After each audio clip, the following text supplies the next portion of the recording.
السلام عليكم ورحمة الله وبركاته أيها المتابعون الأوفياء في جميع بقاع العالم العربي وخصوصا الجمهور المغربي. ملعب الأمير مولاي عبد الله قطع أشواط كبيرة في مراحل الإنجاز والتهيئة، وليكم صور فيديو توضح مدى تقدم مراحل الإنجاز ووصولها إلى المرحلة النهائية بإذن الله. الأحداث الكروية هذه صور حديثة التقطت بالأمس للزملاء يعني بالقناة الرياضية لمراحل البناء والتشييد التي تسير يمكن المراحل الأخيرة سي عبد الباسط لافتتاح هذه المعلمة الكروية. تبان يعني من الصور أن الملعب يعني يقطع أشواط كبيرة، يعني مراحل متقدمة في استحداث أو في إعادة البناء ديالو، لأن الملعب هدم بالكامل. أنا اللي صارني هو يعني الربط ديال الملعب بالمحطة الجديدة ديال القطار ديال يعني محطة الرياض حي الرياض. فهذا ربما عاوتاني السياسة يعني السباقية ديال المغرب، فحاول أنه حتى الربط الطرقي والربط السككي ديال الملاعب باش ما يكونش اشكال يعني في المواصلات.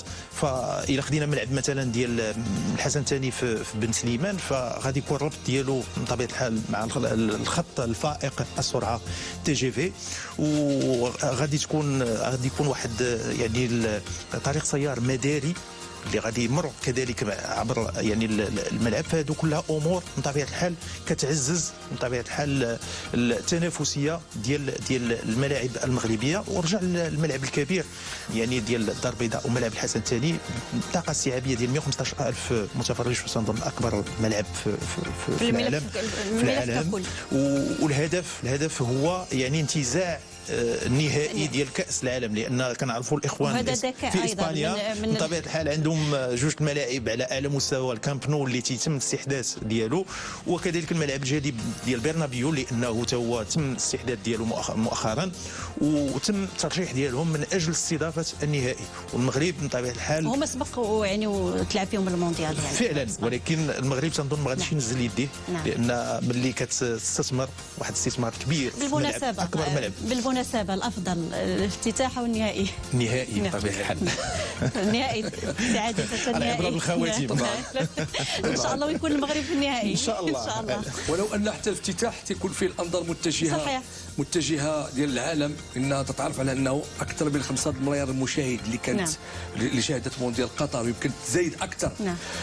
يمكن نصف السكان المعمور يشاهدوا الافتتاح. وبدون شك انه تتعرف انه في البدايه ايضا تيكون هناك واحد الحماس، وايضا واحد يعني التشويق يعني وواحد الرغبه ايضا في معاينه حفل الافتتاح.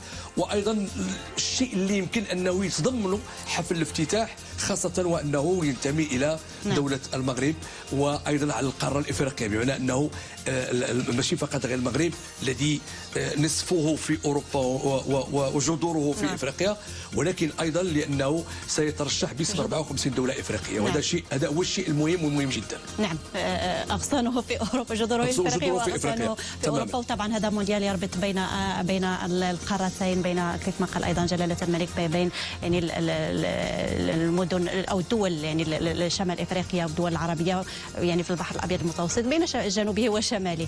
هذا مهم بالنسبه لكل الدول ستعيش هذا الحدث العالمي مونديال 2030. ثم ما نساوش اتهام على انه، نزيد انا واحد الفكره، ما نساوش على انه ما قدمته قطر كدولة عربية هي الأولى التي نظمت أيضا تكون هناك واحد الحماس من المباريات، وأيضا واحد وأيضا من أجواء وواحد الرغبة أيضا في معاينة حفل الافتتاح. فبدون شك على أنه ما يمكنش على أنه المغرب الذي كان في حفل الافتتاح، خاصة وأنه ينتمي إلى دولة المغرب، وربما أيضا على القارة الإفريقية، بمثابة ماشي فقط غير المغرب الذي نصفه في أوروبا